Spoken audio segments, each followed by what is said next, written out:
Okay, this has got me shook just a little bit. It's starting to hit the wires so much that I'm shook that I'm pulling off the road. I'm in the middle of doing something.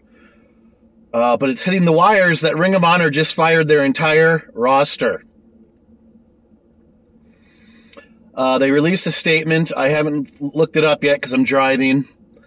That they claim that they're basically hitting the reset button. Their last show will be in December. A pay-per-view, I believe. It didn't say anything about the tapings. And after that, Ring of Honor is shutting down. And they claim they will be back by April for the Mania weekend show. And they claim Ring of Honor will relaunch in some form or fashion at that time. Now, releasing the entire roster is going to shake up the wrestling world.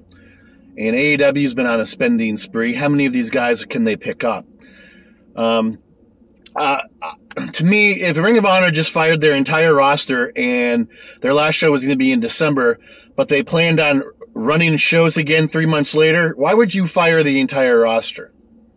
There's no one there you want to keep. There's no one there that you're worried about going to other companies. I think it's a smokescreen. They did admit in their statement that they haven't run live shows for the last 18 months. They've been taping somewhere to basically follow their TV contracts that they're obligated to do. During the pandemic, they were doing these like bio episodes of Ring of Honor for each person on their roster, and they were really good for a while until they got down to the lower end roster. They would show you the highlights of that chosen wrestlers, matches, pay-per-views, title wins, things like that. But then they basically hired out some arena somewhere, and they did all their taping. And that's all they've been doing. And I like Ring of Honor, but it's hard to watch without fans. I will say that. So I don't know how their ratings went. But when you don't have fans, and you're not generating revenue from live events and merchandise sales, whoever owns them, I don't remember. They're Sinclair. I think that's what it was. They're supposed to be a very wealthy company, so it wasn't supposed to be that big of a deal. And all during the pandemic, nobody got fired in the company, and they were re-signing wrestlers to bigger deals in some cases, but they basically re-signed the entire roster. And there were some guys that didn't live in the country, of course, and it was very nice of Ring of Honor to do that. But I mean, if you're living in Australia and you can't make it to America, maybe cut that person. But Ring of Honor has been around for I don't know how many years. I think in the 90s. And this sounds like a death knell to me of Ring of Honor. I think Ring of Honor is about to fold.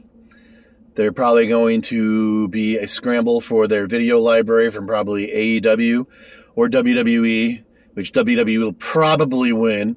AEW is trying to go streaming and have a service, a network like WWE. But they haven't been around that long, so they're going to need content. And WWE basically owns every video library on the planet. Ring of Honor would just be another, bee in their bonnet, so to speak, if they landed it. But it doesn't mean Ring of Honor would want to sell to WWE. But like I said, I guess we're going to have to find out and wait and see. But I've dream matched the Briscoes going to AEW. Some of these guys aren't going to sit around for 3 months and wait and see. It's just not going to happen. I don't believe it's going to happen. Some guys will, because guys like Cheeseburger and, I can't think of some other names. They're not going to have options. And if they do, somebody did sign them like AEW, it ain't going to be for a lot of money. It'll probably be per appearance, things like that. The indie scene will pick up, but it's the indie scene. When you're used to getting a contract and a fat salary, you ain't going to get it on the indie scene.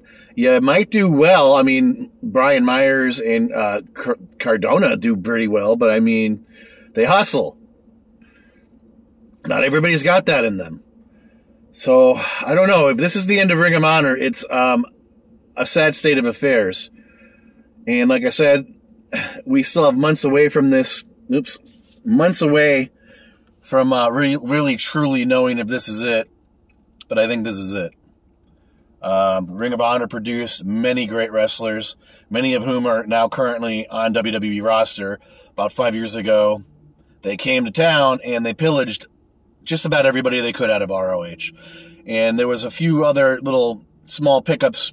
They'd signed 3 or 4 guys, like when Rollins and Danielson were signed, things like that. They'd get 2 or 3 dudes, but I mean, literally a few years ago, they got like half of their roster. There was a rumor that they might be merging with AEW, but I have heard nothing of this. And they're not going to merge with WWE. The person who produced this video was claiming WWE might float them like he did with ECW. No, they're not going to do that. They're just going to buy their library for $1 million or whatever, and that would be that. They're not going to float ROH, a non-touring company. So, I mean, like I said, it's a weird situation. Why would you fire the roster? It just seems like they're cutting ends, loose ends. They're nipping it in the bud, and they're calling it a day. Like I said, I don't know. I really like Ring of Honor, and I watch it every Saturday night here on Channel 4. I don't know. So I just wanted to get that out because I'm supposed to be doing something. I need to get back to it. I've taken up 6 minutes of your time, but I think Ring of Honor is dead. It's on life support, beating its final beats, and I don't know. I'll take that bet with anybody come April. We ain't going to see Supercard or what not. It's not Supercard. Death Before Dishonor or whatever it is. We're not going to see it. So I don't know. If you know something I don't know, leave a comment, fill me in, and subscribe, hit the notification bell, all that stuff. Ring of Honor, I think, is dead. That's it, guys. Thanks for watching.